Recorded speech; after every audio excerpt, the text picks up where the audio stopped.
ايش قصة البرنامج الاشهر بامريكا اللي هو يتنبأ على اساس ابو علي الشيباني بس ما امريكا؟ المهم ربطنا القسم على 4 أقسام. القسم الأول هو أشرح لك بداية برنامج سيمبسون اللي هو البرنامج الأشهر بتاريخ أمريكا والأكثر برنامج دخل فلوس بالعالم كله أساسا. زاد التوقعات جابها غلط والتوقعات جابها صح، أو مو غلط، الناس يكذبوا عليه بالتوقعات لأن اكو هواي ناس يوتيوبرية قاعد غوشتك الحقيقة. والله هي راحت يمنه طريقها راحت يسار. اوكي، والرابعة طيب جواب اللي ليش ما جاي يجيبون توقعات صح. برنامج سيمبسون كان برنامج قبل، مو نفس دول الصور هسه كانوا معكرونية، لا كانوا قبل ب 1987 ارانك. بس شنو؟ مو برنامج، هو فقط شنو؟ شايف الشبابي؟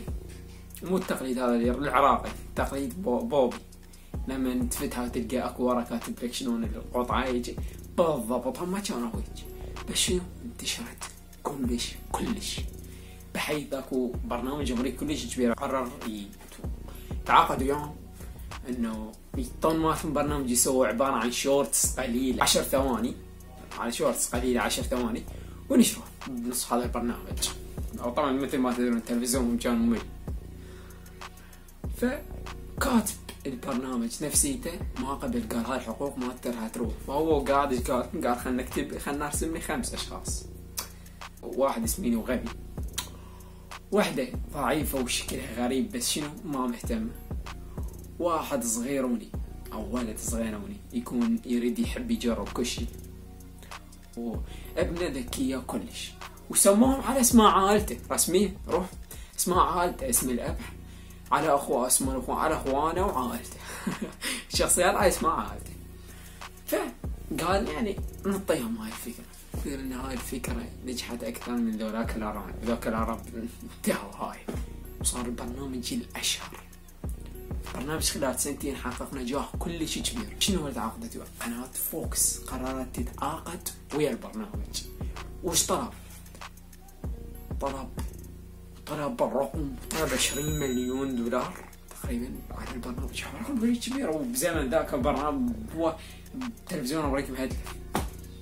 واساسا هي قصة البرنامج انه برنامج امريكي يسخر على الوضع او العائلة الامريكية. فهسه المقدمة كلش مهمة حتى اوضح اشتهرت من التنبؤات مالت هسه اللي مو غلط، اما التنبؤات اللي قالوا انه دلسوا دول اليوتيوبر شافهم يطرحون 20 حقيقة على برنامج سيمبسون، توقع نهاية العالم.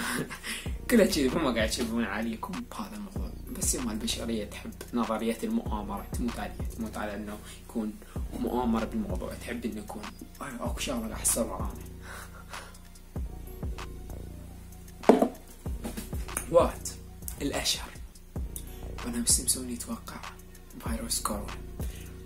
تويت على برنامج تويت يوم كل شيء لما نزل الفيروس 2020 برنامج سيمبسون يتوقع ب 1993 نزلوا حلقة كاتبين بيها فيروس كورونا.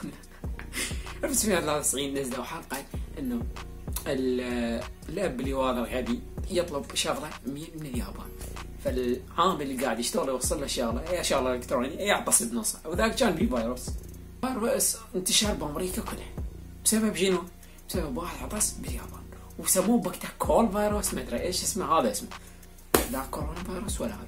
اما هاي اللقطة بحلقة نزلت 2010 اللي هم قاعد يحاولون يحلون قضية اللي هي مال أزمة القطط كاتبيها، اللي هاي اللقطة الحقيقية. بس جو يوتيوبرية سوى له بعض المونتاج، نزل الجودة 2020 1993 نزلوا هاي الصورة، فاهمي؟ هاي أول وحدة الصورة جيب. الثانية والأشهر ب 2016 وهذه دخلت علينا تنبؤات سيمبسون يتوقع ترشح ترامب للرئاسة 2000 سنة 2000. سيمبسون توقعت يا هي اللقطة هاي لما قاعد ينزل من الدرج، واللقطة لما قاعد يسوي لقاء صحفي. طبعا هو صحيح، هم هاي اللقطات حقيقية، بس هاي اللقطات ما نزلت ب 2000، هاي اللقطات نزلت ب 2017 ومن مع التلفزيون، نزلت على اليوتيوب والفيسبوك انتقاد من نفس الشركة، يعني نزلت بعد الحدث مو قبله. هاي واحد. يعني استدني أكبر اثنين كلهن كذب، لا انتقادات ولا. هسه نجي على التوقعات الصدق، بل على التوقعات الصدق.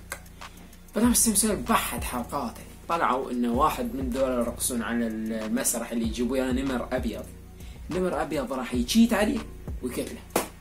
والصدق ورا 5 سنين صار هذا الحدث، والنمر شات عليه وقتله. قام طبعا قاعد تنطر الدنيا. يعني هذا ما له تفسير بصراحه. برنامج سيمسون بحلقه ب 2003 اظن 2003 شو توقعت؟ اتوقع انه اكو فيروس اسمه ارولا راح يجي.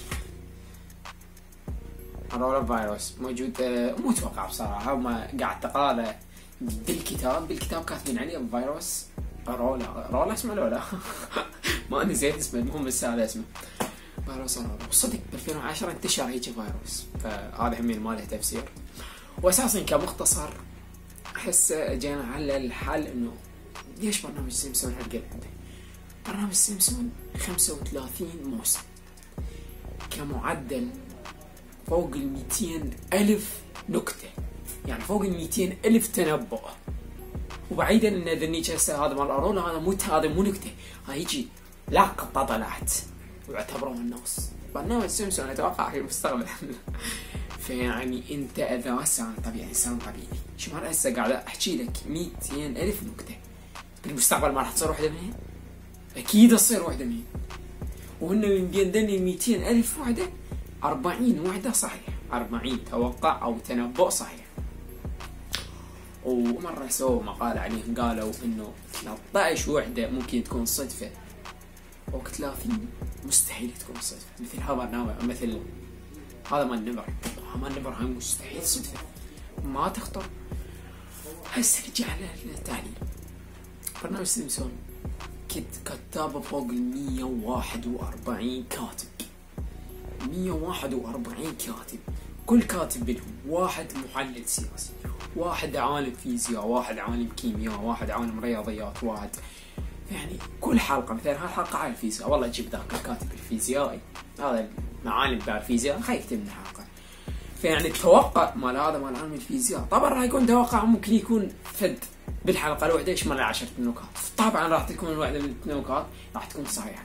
من هون يعني سويت تجيب لك محمد عدنان ولو ما يتوقع شغله صحيحة، ما تجيب محمد عدنان يتوقع بالطوبة، وتجيب واحد ثاني يتوقع بالطوبة. اكيد محمد عدنان توقع مالته ممكن راح يكون اقرب. ليش؟ لان هو فاهم بالطوبة اكثر من هذا.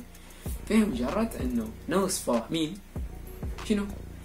ناس فاهمين قاعد يشمل لك نكات ما مال فيزياء كيمياء سياسة. اصغر واحد بالسياسة مثل الحلقة اللي نزلت في 1997 لما قالوا انه اكو بنت ليزا اللي هو بنت هذا الاب الغبي انه هي راح تترشح للرئاسة بعد ترامب، وانه الوضع الاقتصادي سيء.